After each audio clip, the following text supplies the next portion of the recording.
Ladies and gentlemen, welcome to the MMA game. It is your boy El Capitan Silverback, Cam Roget, come to you live from the MMA game studios. On today's episode, guys, we are definitely going to be giving you guys the card, I think, the card that we've all been waiting for a long time. UFC 313, Pereira against Ankalaev for the light heavyweight strap of the world. Also in the co-main event on that, we have the ex-BMF champion, Justin Gaethje, taking on Rafael Fiziev. Yes, it is Rafael Fiziev. Unfortunately, Dan Hooker, my guy, my dude, got injured. But it's all good. You got some nice, juicy fights on that card. Can't wait to dive into it. But you already know I got to introduce you guys to my boy, my 10P partner, my homie, my guy, Ryan Cariss. Yo, Cariss, what's the word? Yo, Captain Silverback, Rasta Cameron Roget, my freak, my dude, my guy, my homie. We are blessed, bro, to be back and talking about UFC 313 with the Brazilian Terminator is going to fight again and have another, and still, champion of the world, bro. It's going to be a good one. It's going to be juicy. Juicy. Now, yes, sir. Before we dive in, I gotta do that. Guys, look at the fit. Yeah. That's what I'm talking about. Philadelphia Eagles, 2 Super Bowls. There you go. Hey, they don't like us. We don't care. Shout out to Barstool Sports for the fit. Thank you. Hold on, look at this fit, though. UFC, crypto, he's got the UFC gear. Fight week you gear guys wouldn't on, believe ready to go. He has on the back, though. Nothing. Just kidding. I wouldn't do my boy that. I should get blessed down the back of it. That'd be dope. If I can get blessed down the back of it, that would be sick. I'll do that. I'll talk to my guy. But you know what? Hook it up, bro. You know what? Gabe, hook it up, bro. I can't believe they did this to my boy. Who? I can't believe they did this to my boy. Who? Talking about fights coming up, guys. Who? I can't believe they did this. Tony Ferguson taking on Dillon Danis. Yes, it is. In the GFL. Ooh. I can't believe they serving up a prime rib for my boy Tony. I think Tony. I hope he starts his. I better start him. I really do. Oh. I'm putting all my cards on Tony. I'm a little nervous. If I could bet, I'm putting 100 on Tony. Ooh, I'm nervous. But here's the thing. This is a fight I want Tony to win. Oh, for sure. I want him. Are you kidding me? He's got to win. He's got to go 1-9 in the last 9 fights. He better win because Dillon Danis is going to have a little bit of something behind him if he beats El Kukui. He's going to start being in the news. Yeah. Like, I don't want to hear shit from Dillon Danis. Nothing. I mean, the thing is, nothing. If this win, if he does beat Tony and this win gets Dillon into the UFC, I'm cool with it. Hey, whatever. I'm cool because I do want to see his talent. The kid is good. His ground game. His ground game. He's going to go to the ground. He's going to try to choke Tony out. That's what's going to happen. Look at I don't mean what weight classes. We don't know what weight class. It's probably 170. It's probably 170. Because then imagine him. Ooh, he would get destroyed in the UFC. But hey, let it. If it does happen, let's see it. If not, Tony, hopefully he gets the win there. I don't think Dana's all about it anyway. So whatever. Yeah, Dana does. If he wanted Dillon, he would have been in when he was already talking all that stuff back in the day because he was in the media a little bit more. So it's like, yeah, we got to bring him in. But especially with that whole fight with what's his face, Khabib and crew. Yeah, that would have been a perfect moment to come on. But let me get your thoughts on the GFL. I mean, for me personally, I don't really know that much about them just yet, just about all the fighters that they're signing and how they're doing it. But what are your thoughts on it as a whole? A competitor, I guess, for the UFC. I don't know. People aren't going to like that I say this, but it's the washout league. It's the washout league. It's the MLS of fight game. It's the MLS of the fight game. And if you guys know what I'm talking about, you understand. Yeah, it's not. Sorry. I've seen all the fights. They have. I saw 3 fights that they were going to do, and all 3 of them were ex-UFC fighters fighting each other again. Yeah. I don't care, but to see it. I've already seen it in their prime. Why do I want to see it when they're washed up a little bit? Right. Like, no, I'm okay. Okay. I mean, it is creating just another opportunity for guys who maybe can't compete at the UFC level anymore. It does happen. Or it's getting guys a paycheck after their career's over, so it's like, here's a quick little lump sum. Almost to your point, right? They call it a retirement league. Some do, right? In the media call it a retirement league, the MLS. Yeah. So not saying that GFL is trying to do that. Hopefully they maybe get an influx of younger competitors who maybe aren't able to push and go to the UFC That'd level. be great.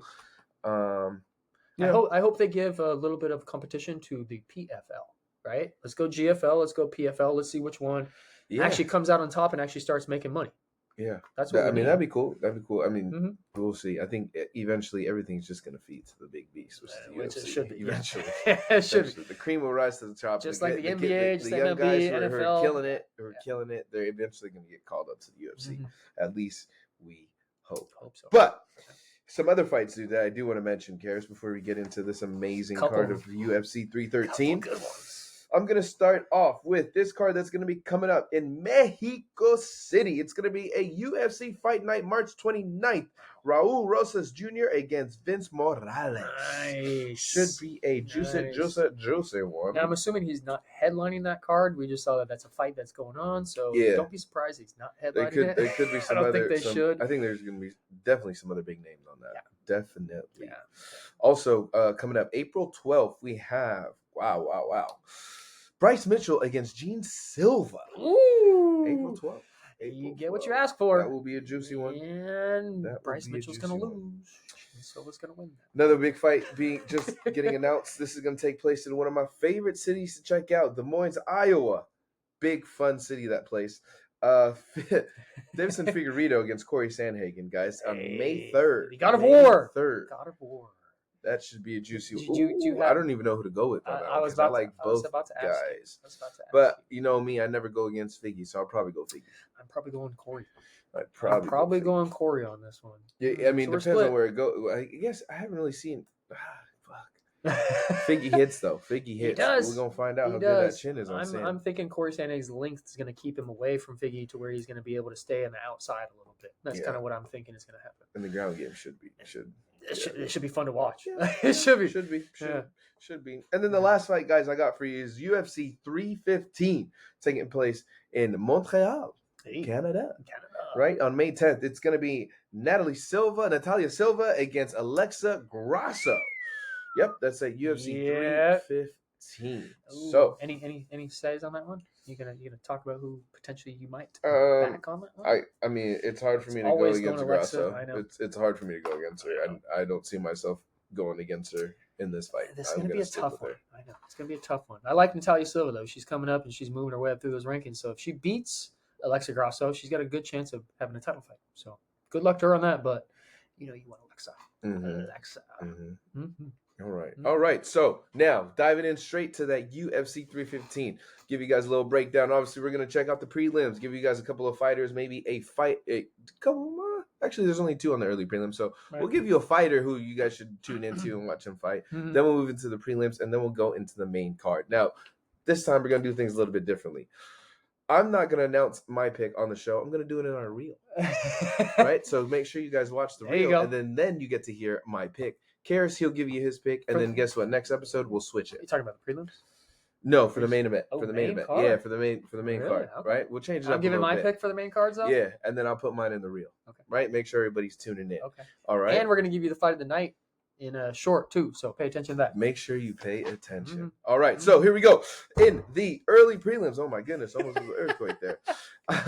We are going to be starting off with, I'm going to butcher this man's name. It's Jordan Santos against Ozzy Diaz. Yeah, Ozzy Diaz. That's going to be taking place in the men's middleweight division. And in the men's featherweight division, you're going to have Marion Santos against Francis Marshall. Right? So just 2 fights on the early prelims. For me, guys, the fighter that I do want you guys tuning into is going to be Marion Santos. I think he is a good young talent upcoming. He's 15-1. It's only 24 years old. Is he coming off tough, or is he coming off Dana White? He is. I want to say he's coming off of the Contender Series, Dana White. Okay. I think, or is it the Ultimate Fighter? I'm just looking at shorts right there. They look like they say tough on them. I just remember it might have been the Ultimate Fighter Chandler and Chandler and Connor. Oh, that's where I recognize him from. Okay. That's why I remember it. Yeah. That's him. That's him for sure. That's him for sure. Okay. Ooh, he's got a 18-1. Is that what it is? 15. Ooh. 15-1. So I'm definitely going with him. Okay. Because I do remember his story on the Ultimate Fighter. Hopefully you pick him out of the hat. Is that what you want? You want that out of the hat? Yeah, we'll see. We shall see.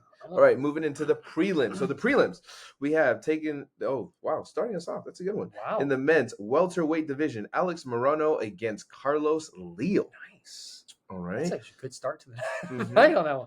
After that, in the men's middleweight division, we have Bruno Ferreira against Armin Petrosian. Bruno Ferreira. Yeah, guys. Oof. Mm-hmm. And then after that, in your co-main event, in the men's flyweight division, we have Joshua Van and Rai Suruya. Oh. And then in your main event on the prelims, we have Curtis Blades against Rusman Kuniev. Let's go, Curtis. In the Blades. men's heavyweight. Curtis Blades. Curtis Blades. So, my pick for fight of the night on this whole early prelims and prelims card is going to be your co-main event, Joshua Van against Ray Cejudo. Guys, that one is going to be freaking action from the get-go. These are two guys who have really quick lightning, action speeds, right? From the legs to the strikes, even when it comes down to the takedowns. My boy Ray, look at his last fight. Yeah. Really, really clean on the takedowns. A little bit, Definitely tune in on that fight. Good jiu-jitsu. Do you have a fight you want to... No, that's the one. Other than that, it might be the one before that, Ferreira and Armin Petrosian. That's going to be a good little scrap right there because Ferreira wants to go at you, right? He just wants to take your head off, and Armin will stand in front of you. So that's why I say it's a good one to watch. And I'm also pulling for Curtis Blades. I met Curtis at the International Fight Week. Really nice guy, and he's moving up through it. And he won his last fight against I just blanked on who it was. Was it the jiu-jitsu guy? Well, he lost his last fight. Oh, it's because it was Aspinall. The fight before that was when he beat the guy who wasn't. Yes, the guy who wasn't supposed to beat. Yeah, that's what it was. Yep. He lost to Curtis Blades on his last time. Excuse me, to Aspinall's last fight. Yeah. Damn. Yeah. Okay. That's how the cookie crumbles. It does sometimes. That's why Bruce Aspinall's the heavyweight champ of the world. Interim. Picking from the hat. Picking from the hat. You got fans and yours. Okay, fans, I got you guys. Hopefully, I get you guys my. Let me see that pen. My pick, which is the winner. Wow, I got you guys a really good pick. Actually, you guys have the second fight of the night on the prelims. It's gonna be Bruno Ferreira. They got. Oh God. You guys got a good one. Got a good one. Bruno. Now I'm gonna pick for myself, and I think everybody knows who I want here. Think you know. I think. Who'd you get? Marshall. I got Marshall. Oh, that's the first. That's the early prelims. Yeah, he's going against. He's going against your guy. Damn. Well, you know what? That's how it goes. You know who I want. That's how it goes. You knew who I want on this one. Yep, you want Ozzy Diaz. I want Joshua Van or Curtis Blades. That's who I want. I think you have. Hey, yes. Well, I got Joshua Van. That's a great. That's a good pick. One. Great pick for yourself. Dude, 2 weeks in a row, I've gotten the picks that I wanted. This mother. Except for last week, Left Hand of God. Yeah, that was rough. I know we didn't do a recap of that one, but I know. I'm not happy on that one. You know what? We can talk about that after this one. After we go through those a little bit. Because there's a couple of things that do need to bring up and kind of clarify. I got proven wrong again. Unfortunately.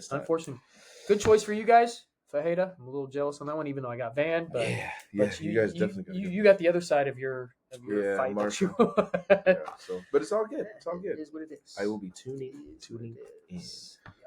All right, excuse me. So now kicking it off in the main card, the first fight of the night, guys, it's going to be in the men's lightweight division.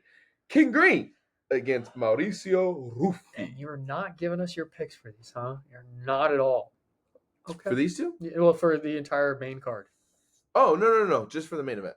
Oh, for the main event. Okay. Just for the main event. No, for this one, I will. Okay. But just for the main event. Okay. I'm going to wait on this one. Yes. I'll ask you on another Actually, no. You know what? I'll do two fights. The co-main and the main event. For the real? Yeah. Okay. Yeah, I won't say them. Okay. I'll just whisper them to you like this. And that's it. So there's evidence. Oh, all right. In the lightweight division of 155 pounds from USA, we're going to have X-name Bobby King Green is the underdog of this fight at plus 350, ladies and gentlemen. Yeah, he is 37 years old, stands at 5'10", and his fighting style is MMA.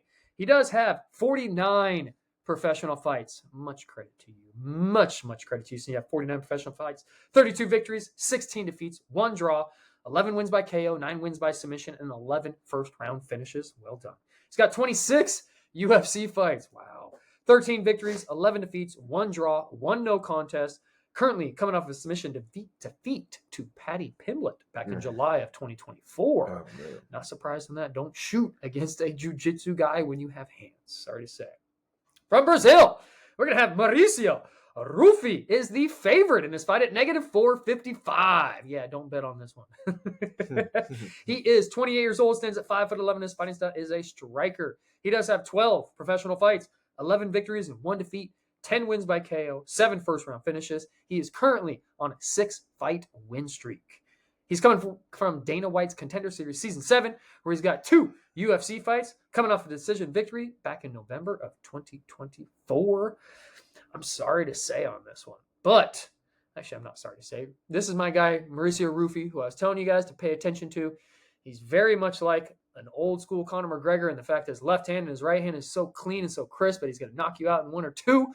So I'm going Mauricio Ruffy on this one. He's a -455 favorite. I'm sorry, Bobby Green. Sorry, Bobby Green, but you're about to lose. Oh, you're not ranked anymore anyway. So sorry. Yeah, this one's an easy one for me. It's going to be Ruffy. Mm-hmm. Seeing King Green's last performance against Patty, it really, one, it let me down. 2, I was just like, man, like.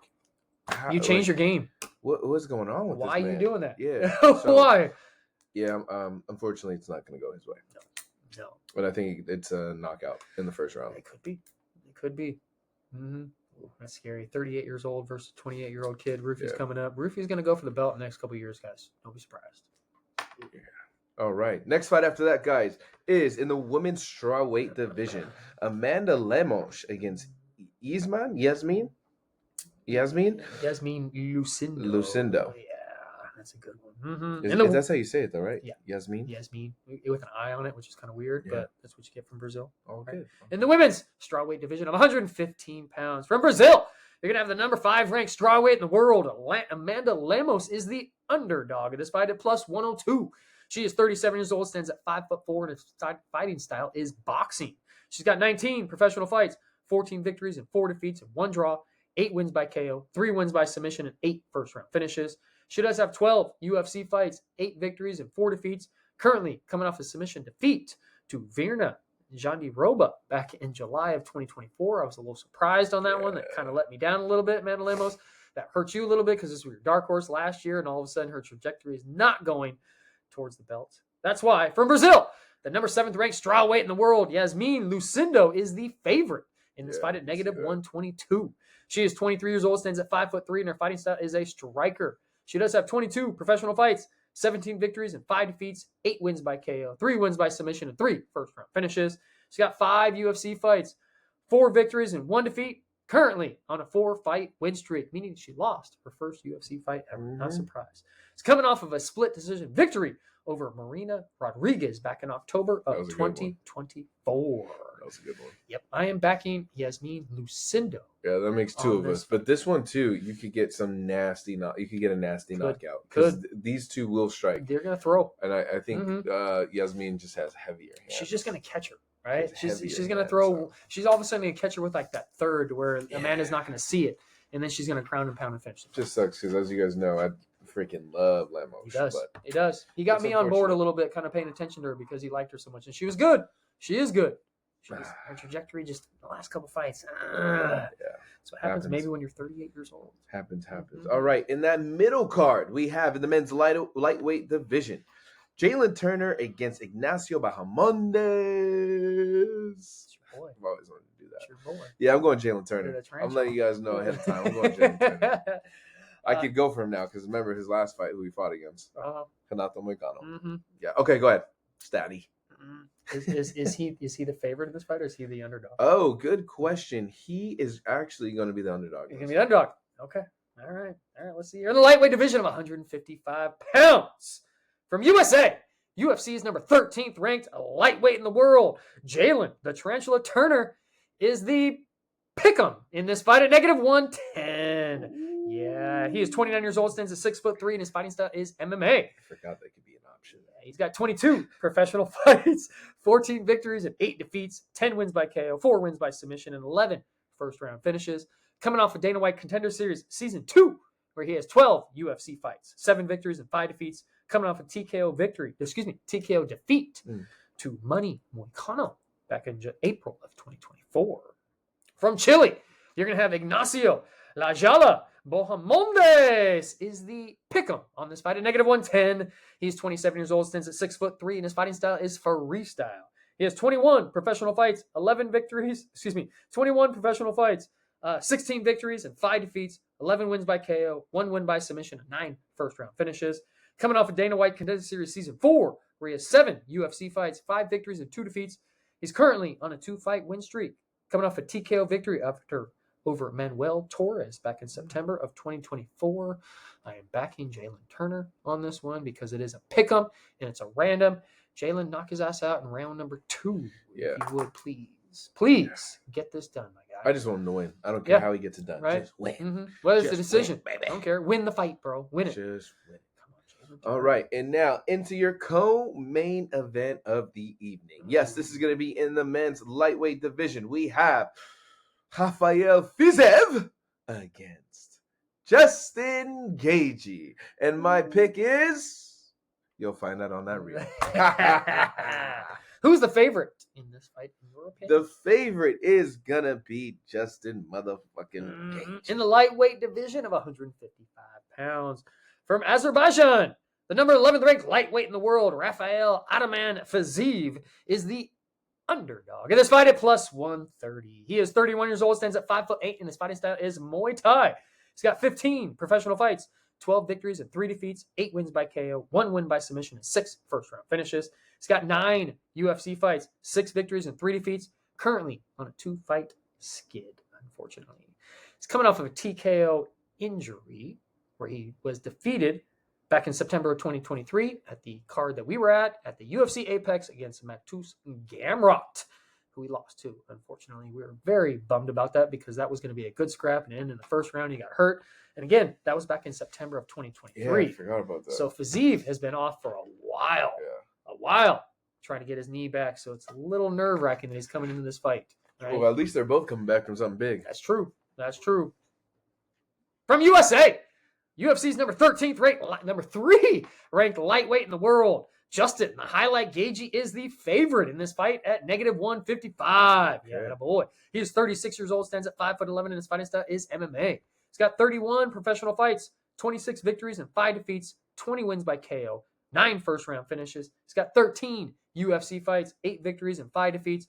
Currently coming off a KO defeat to Max Blessed Holloway for the BMF belt back in April of 2024. That was a nice one. Yeah, I keep seeing those highlights till today. Yeah. I am going with the highlight, Justin Gaethje. Even though I was saying that Rafael Fiziev is moving up through the rankings and potentially going to have a fight for the title, but when you blow your knee out as bad as he did, and it takes him over a year to come back to have another fight, it's a little suspect, a little questionable going into this fight. Not surprised. And they actually should have given this fight to Mateusz Gamrot, who put his name in the hat, but for some reason they skipped him and went to Rafael Fiziev. That was a little shakeup in the MMA community. They weren't happy about that one because, they give him a fighter that actually lost to somebody else that actually wanted to fight. Yeah, so not surprised. Yeah, I was actually hoping for Charles Oliveira. Same here. Not gonna lie. Same here. I was expecting that one because of it. It bummed me out, obviously, hearing that Dan Hooker, can majorly. But then I'm thinking, like, who else would I want to see? Right in this. And I feel like I haven't seen Charles fight in a while. No. Right, so why not? And also the other guy who I thought he would take it was Armin. Because he needs a fight to be able to get to the title. Yeah, so this would have been a great one. Depending on how he did it against Gaethje, if he did it, nasty like that's. But unfortunately, we get what we get, and I just want to see a good fight. I think they're saving Topuria for either Charles Oliveira or Armin Sarukian. They said that they were going to give it. Topuria's going straight to the fair belt. I know, but they're talking about he needs one fight potentially, and it was between those two.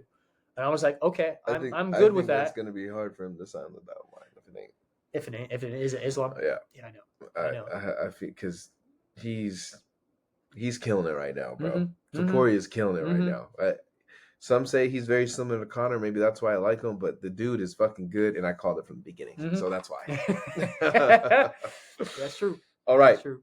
Now, main event time. Yes. This is for a strap for the men's light heavyweight championship of the world. We have the challenger, Magomed Ankalaev, against your champion, Alex, the Brazilian Terminator Pereira.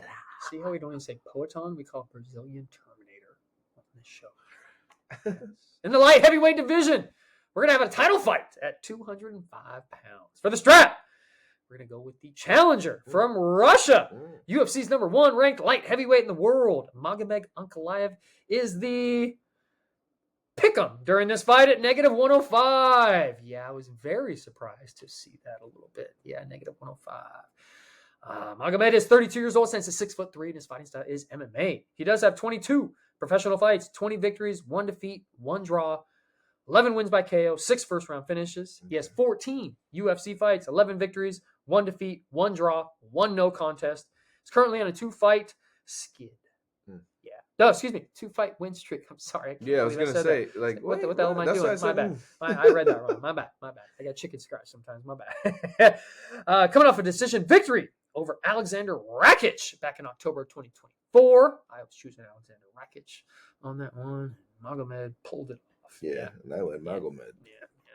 From Brazil, we're going to have UFC's reigning, defending, undisputed light heavyweight champion of the world, Alex Poatan, the Brazilian Terminator. Pereira is the pick'em in this fight at -115. Yeah, a little bit. That's a little suspect to me. Being like, wait, you're coming off of how many victories in a row, and they're going to put you at the pick'em? They must really like Ankalaev's wrestling on this one. I'm betting on that. I'm not. Yeah. He is 37 years old, stands at 6'4", and his fighting style is a kickboxer. He's got 14 professional fights, 12 victories and 2 defeats, 10 wins by KO, 4 first-round finishes. He's got 10 UFC fights, 9 victories and 1 defeat. He's currently on a 5-fight win streak. Yeah. Coming off a TKO victory over Khalil Roundtree and still UFC light heavyweight champion of the world back in October of 2024. Who you got, bro? You're not picking. I'm going with the Brazilian Terminator and still, ladies and gentlemen, I don't care how close it is. I will give you one disclaimer. I don't like giving disclaimers. Ankalaev's going to hump his leg for the entire fight. And I think it's going to be similar to Pereira against Jan. I can see that. Okay. That kind of fight. Okay. I think Ankalaev's just going to be wrestle heavy. Everybody's hoping for something, but he's got to press him. He does. He does. Oh man, you seen what happens when you press him? You get clipped, and you go down. Right. Yeah. I think it's. But here's the thing too for Ankalaev, he's had such a long time to study.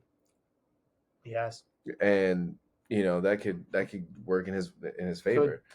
One good thing for Pereira, though, is he's been training with Glover Teixeira, who's one of the best ground people within the division. I know he's retired, but yet he's one of the best out there and one of the heavier ones to be able to go against. So I'm banking on that as being one of his things. They were doing jiu-jitsu in the snow the other day, trying to take it down. He has a lot of weapons. He does. And we haven't really seen Ankalaev strike. But he can, though. And he does have some good hands. We saw it firsthand, right? When we watched that fight. So. I'm hoping for catch him with that left hook, or does a head kick like he did against Yuri. Or he takes out his front leg so bad that Ankalaev can't shoot anymore, so this is just standing on his feet for the entire 5 rounds. Yeah. And still. We shall see. We shall see. So that is going to be our UFC 313. Pereira against Ankalaev. So kind of just recapping, dude, what did you think of that fight night? I enjoyed the fight night. I actually enjoyed it. It wasn't a bad one, right? It wasn't great, like going to heaven and everything. I mean, like, yes, this is great. No. This is more of it was a good fight. It was entertaining. Yeah, it was good. I mean, it started off really bummy for me because I was really looking forward to Charles Johnson. Yeah. And then he ended up losing. And then I ended up going to watch the MLS game, actually. Shout out to STFC. So, I ended up doing that. And then I rewatched the fights. Prelims, I think Chepe just did what he needed to do. Exactly. To win. That was a tough fight, though. Smart. That was a really tough fight. Ricardo Ramos I was banking on. Ricardo Ramos was going to go at him like hard and try to knock him out. And that's what he was trying to do. He was trying to find that one punch or two punches to connect. And that's why he wasn't able to do it. And Chepe was just smart and stepping out of the way. Yeah. So, good job, Chepe. Sorry, I went against you on that one, but that's kind of what I was betting on. Like, maybe not next time. Kind of told you. And then right away into the main card, dude. It started off bummy for us, right? Danny Barlow getting fucking starts. Left hand of God. Getting starts. fucking sucked. And he was going forward too. Oh, he was going forward. It looked like he was gonna scare the hell out of Sam Patterson. Fucking well too, bro. He did. His hands were quick too. He was throwing, and Sam Patterson was backing up, scared. Yeah. Scared. And then he was against the cage, and he had to throw, and he threw, and he hit, and he connected, and it was like, oh, bro. That sucks. Yeah. So that happened. Unfortunately, I didn't get a chance to watch the Gomes fight because my ESPN Plus account thinks I'm in another country. I watched all the other fights except for that one. Yeah, super weird. So don't know how that one went. I actually didn't watch that. Oh, okay, perfect. That was the one that I actually, because the next fight for me was definitely like this was the one to watch. Fight of the night for me. Like I enjoyed it. It was Esteban Ribovitz against Hazrat Nakaras. Nasarat Hakparas. Bro, they both put on a fucking show. They did. They both got great chance, great cardio. Hakparas' hands were so clean. That was nice. Hands. 1, 2, 3s over and over. And Esteban was like, "What is this?" That was really like a good fight, man. I had Nasrat winning that fight. I did too. Okay. I did too. Okay. And guys, I'm pulling for Esteban on this one. We both were pulling for Esteban, being like, this is the dude that should win this fight, and he was the favorite. So for Nasrat to pull that off, congratulations, bro. Well done. I mean, but if fight. it went his way, like before the judges, I'd have been like, oh, okay, yeah, I can see that too. Like it was close. It's close, but I could see it. And then the co-main, Cody Brundage, my God, he almost got knocked out. Almost got knocked out. Almost. He came through and said, last fight on contract, I'm coming. That's exactly what he did. And I think Julian Marquez might be out of the UFC now because that's his 4th fight loss in a row, and Cody just won his other one. Like, that could have been a contract fight. It could have been. It could have been. Or Julian just did so well in that fight. They're like, you know what? We'll give you maybe one more. Yeah, he represented himself. He did. He almost won. He went down as a warrior, dude. He went down as a warrior. And hearing after the fact that they're both they used to be training partners, that's a little bit more spice to it. And Cody just was able to pull that out, dude. He was able to dig deep on that one and just get that win. Like, well done, Cody. Yeah. Like that's what I was kind of assuming was going to happen if Cody was going to win, was he was going to have to dig deep in order to beat Julian, and that's exactly what he did. So good job, bro. Well done. Well done. And then in that main event, Manel Cop against Asu Almabayev. Oh my God. Just say his first name. Okay. I said it wrong. I probably did. No, I did. You were close. No, I said his last name right. Almabayev. I said it right. Okay. Disclaimer alert. Really? I've given fucking Manel Cop a lot of shit. We've given Manel Cop shit, and I'm ready to back up on that. Yeah. I'm ready to You've earned my respect. Yes, I'm ready to talk good about you now. You are. After these last 2 fights, bro. You're entertaining, and you are fucking good. We knew you were good, but you've grown on me. Yes. I'm in your corner now. So 3 fights ago, not his last 2, he was talking so much shit that it bugged the hell out of me. Like, he was just too much chirp. I think it was mainly his beef with Adesanya. And that's what I was just about to say. And the fact that he was stepping up to Adesanya on the stage, it's like, no, bro, like, you're a little guy. And you're talking to the 185, like, no, stop it. Like, I think that's what bugged me, bro. Stay in your lane. But not for these last 2 fights. Yeah. Dude. Very entertaining. He's fucking good, dude. I'm going to say it. Talk about his wrestling defense. I'm going to say it if you're not going to say it. What, title shot? Yes. Yeah, 100%. Yes. Who else? Who else is there? And if he stuffs Pantoja's shots like he did against Asu on this one, he potentially is going to be the champion of the world by the end of the year, bro. Sorry. I don't want to say it. Like, that's how hard it is for me to say right now. It's like, who else is there in the division that's moving up like he is? Yeah. That would deserve earn a title shot. Like, I don't see anybody else. I don't want to give him credit. I don't. But now I'm going to, because the last 2 fights, bro, wow. Like, you're entertaining. So you have Tatsuro Taira ahead of him, Kaikar France ahead of him, Amir Albazi, Brandon Moreno, Brandon Royval. So out of those, who should he potentially fight? I'm good because this guy's booked, right? Yep. Isn't Kaikar France booked? Yep. And there's nobody else here that I want to see him fight because I feel like he will start all of them, and he just lost. Yes, he's coming off that loss because he just came in and lost to Manel Cop deserves it. Yeah, he deserves it. Or go back up a little bit. Sorry, if he's gonna fight one person, it's got to be Brandon Royval. Only because Brandon Royval's had 2 opportunities to be able to fight Pantoja and he's lost. So if he's able to beat Royval, I think that's the reason why you don't give him Cop, because Royval's lost to Pantoja twice. Okay. No. Okay. Amir Albazi, we haven't even talked about him like that at all. Like, why is he even on the cards anymore? What happened to this guy? Who knows? Like, did he get injured? He's coming off Brandon Moreno back in November of 2024, and nothing else behind it. Unanimous decision. You beat my boy though. Sure did. Split That was the one we were surprised about a little bit, actually. That one hurt Kai Kara France on that. Yeah, He shouldn't have lost but, that one. I mean, who knows? We shall see. We shall see. He's going to get a title shot. That's all I'm going to say. So make sure you guys tune in to the UFC 313. Cariss, before we close, anything else? 10 Planet Freaks. Yep. I don't know if we have a tournament or anything coming up anytime soon, but just want to say what's up to the boys. Keep training. Keep working hard. I got cauliflower here.